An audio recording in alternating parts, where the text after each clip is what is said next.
Hey class, so you finished up our lessons on prepositions and prepositional phrases, and I hope you all felt like you did well on the quiz. Pretty soon we're going to be moving on to talking about nouns and verbs and the pieces of a sentence and how you put them all together, because in order to be a good writer, you need to be able to write good sentences and to be able to understand the building blocks of the sentence and how they all work together in order to construct a good sentence. Before we do that, though, I wanted to make sure that we continue on with our education about writing. And we talked a lot last quarter about writing good paragraphs, and I want to continue with a few things there before we start to string multiple paragraphs together into talking about writing basic essays. So we're going to be doing a little bit of review today in what we talked about last quarter in how to write a good paragraph, and then I'm going to be introducing a few new ideas as far as paragraph organization. So let's get started. All right, so this first thing is a review, and these are just the basic elements of a paragraph. Now, I recognize it's been a few weeks and that sometimes information leaves your brain, so I wanted to make sure just to go back over the basic elements of a paragraph with you so that we could remember those as we move forward. So just a reminder, every paragraph should start with a topic sentence that lets the reader know what the main idea of the paragraph is. And this is true whether you're writing a paragraph by itself or whether your paragraph is part of a longer paper. It helps the reader to be able to understand what that paragraph is going to be about. That topic sentence frames their reading of that paragraph so that they know where you're going and they can put all the information in the paragraph into a box, right? They can organize it and put it in their head according to the topic that you stated in the topic sentence.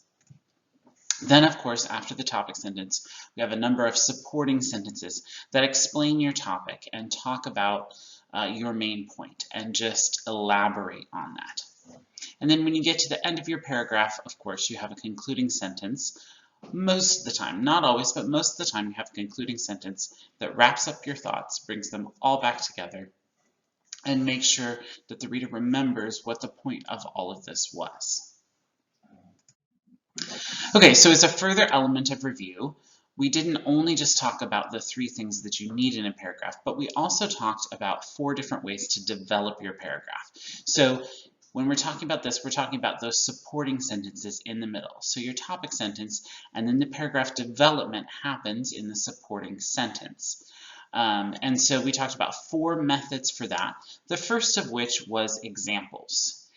And examples is a strategy where you give multiple general examples of your topic, right? So you give a variety of kind of samples of what your topic looks like, right? This isn't suitable for all paragraphs and all topics, but for many of them, this can be a good way to develop your idea. Incident. We also talked about incident. Incident is similar to example. However, when we're looking at incidents, rather than looking at multiple examples that are more general, we're looking at one specific, very well-developed example of your topic. So rather than trying to give multiple examples, you're giving one, but you're going into quite a bit more detail. With examples, you're giving several examples, but you're only giving a few details about each of them. With incident, you're picking one example and you're developing that more fully. We also talked about reasons. And reasons is simply where you list multiple reasons why your topic sentence is true. So examples and incidents really get at the what or the how of your topic, whereas reasons get at the why. Why is this true? So explaining that why. And lastly, we talked about comparison and contrast. And comparison and contrast is obviously exploring the similarities and differences between 2 subjects. And this obviously is a very specific type of instance. So you're only going to use comparison and contrast if you are in fact wanting to compare and contrast, show the similarities and differences between 2 or more things. All right, so that's a basic review of what we talked about last quarter in reference to writing paragraphs. And you guys got a lot of practice writing paragraphs about different topics. I wanted to start this quarter with a brief discussion of paragraph organization.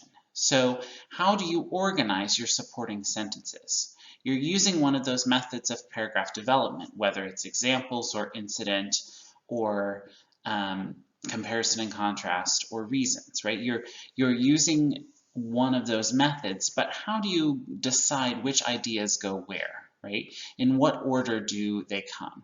So paragraph organization is when we consider that the supporting sentences in a paragraph should be organized in a manner that makes logical sense to the reader, right?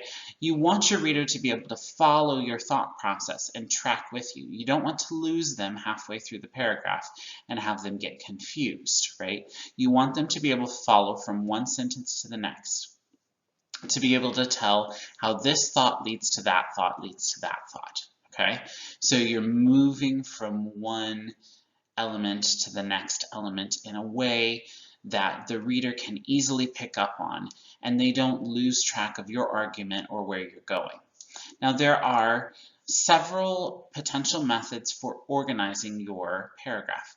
Chronological order is one example, and we'll talk about each of these in more detail on some slides here that come up in a little bit. So chronological order, which simply means time order. Space order should be pretty self-explanatory there, and then order of importance, arranging the ideas according to how important they are. So these three types of paragraph organization, if you think about these and try to use these in your paragraph, it can help the reader to be able to understand you better and where you're going with your ideas. All right, so let's talk first about chronological order. Chronological order is when you present events in time order, the order in which things happened. This is what we do when we tell a story most of the time, right? We tell the story in chronological order. We tell it in the order in which the events happened. So this is particularly useful when you're explaining the steps in a process. So let's say you're writing about how to do something. Maybe you're writing about how to cook something, or maybe you're writing about how to make something out of wood, or maybe you're writing about the process of a scientific experiment you did in science class. These are all explaining the steps in a process, and chronological order is the best organization for a process kind of essay or paragraph. That's something that many people write. In fact, people write it in the real world. Just look online. Every time you search up how to do something online, you are looking at someone who's written about a process. And so this is a very practical thing. And you want to use chronological order because the people need to follow your steps in order to do it correctly. Writing stories is another time when you would use chronological order. So fiction writing, or even writing stories about real things, about things that happened in your life or the life of someone who really lived. Chronological order is generally the best order for that because that's the way people tend to think about their lives, is kind of in chronological order. And so it's helpful when telling a story to generally follow chronological order. Of course, we break that sometimes, but most of the time we try to follow chronological order.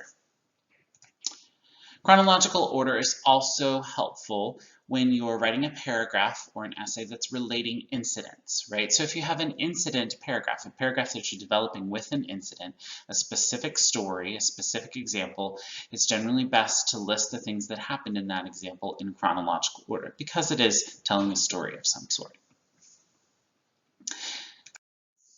All right, the next one is space order. Space order we would use especially in descriptions when we're describing something. This happens a lot in a variety of different things.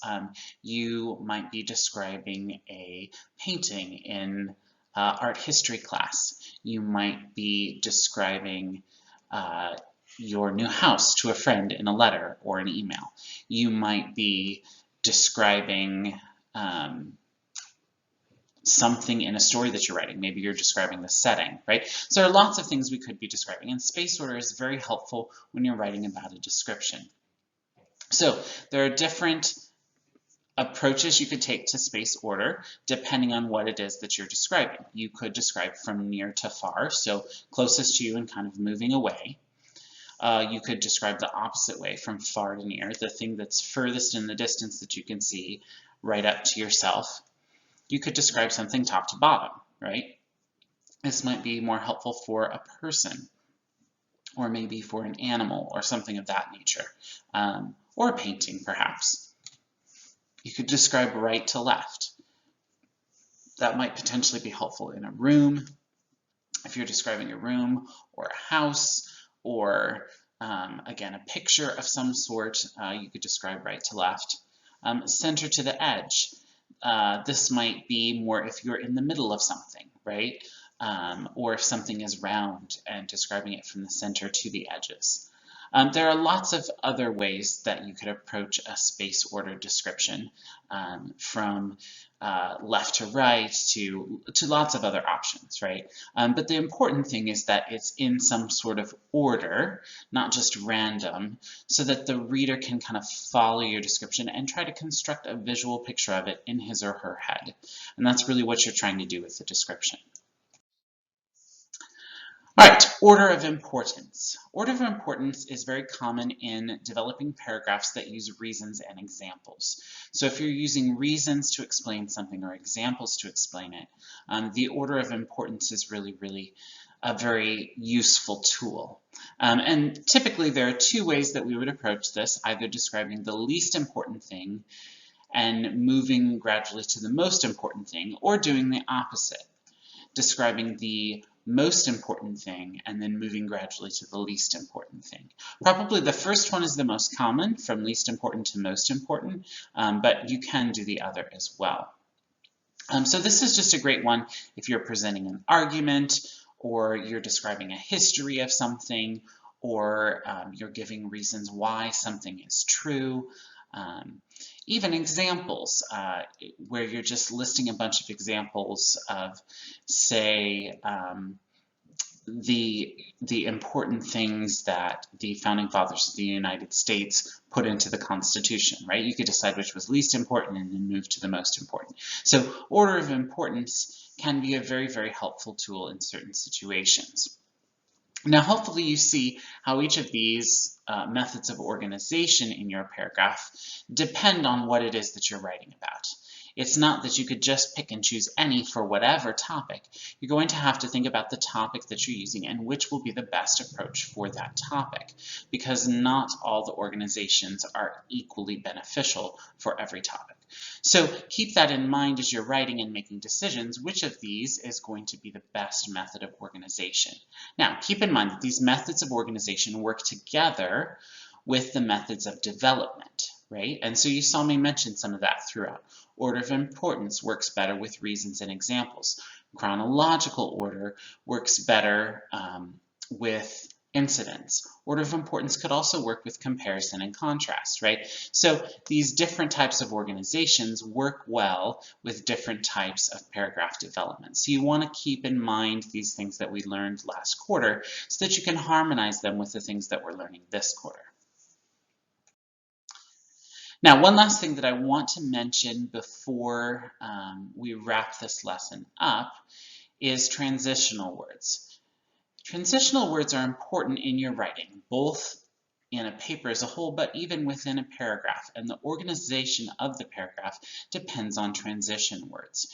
You could have a great organization, but your paragraph might not flow smoothly, and it might be hard for the reader to follow if you don't use transitional words.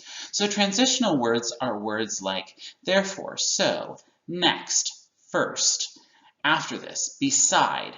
They're words that help us to understand how the idea in the next sentence is related to the idea in the previous sentence. And you want to make sure to have these connecting words in your paragraph so the reader can smoothly follow where they're at in your argument. So moving smoothly from one idea to the next is part of what transitional words are about. Also, reminding the reader of their place in your organization is really important. So these transitional words help the paragraph to read smoothly, but they also help the reader not to get lost.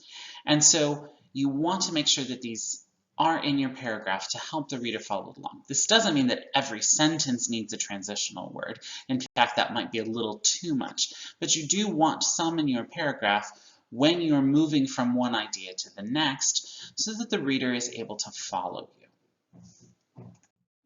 All right, We're going to be doing some practice with what I talked about in the lesson today as far as paragraph organization.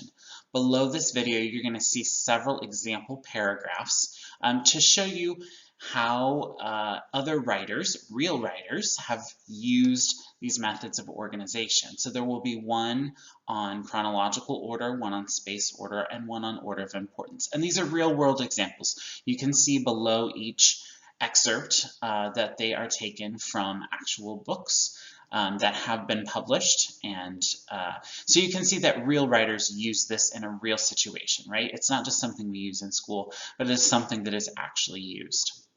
So go ahead and take a look at those examples, read through those sample paragraphs and the descriptions of these organization styles that accompany those paragraphs. Below that, you're going to see a link to a PDF document that has a list of commonly used transition words. And so take a look at that list as well and think about how you might use some of those transition words in your own paragraph.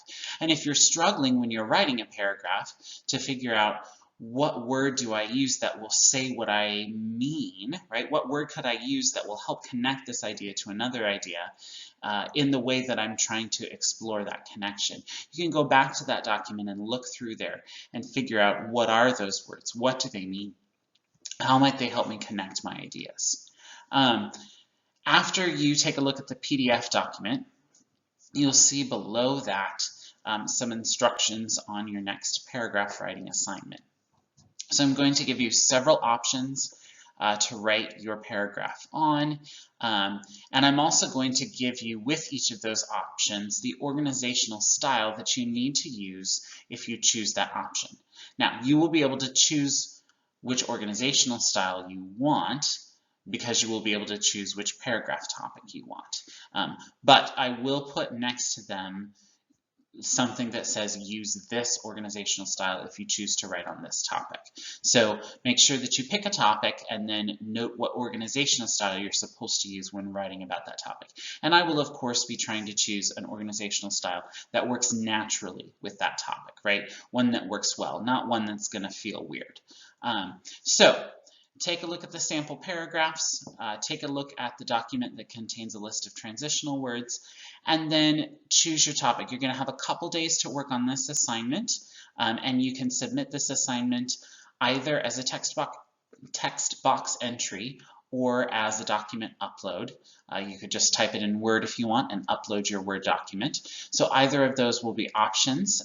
If you've got questions, of course, reach out to me, contact me either by phone or through email or through Canvas, and I will try to get back and help you if you have any questions about your writing assignment.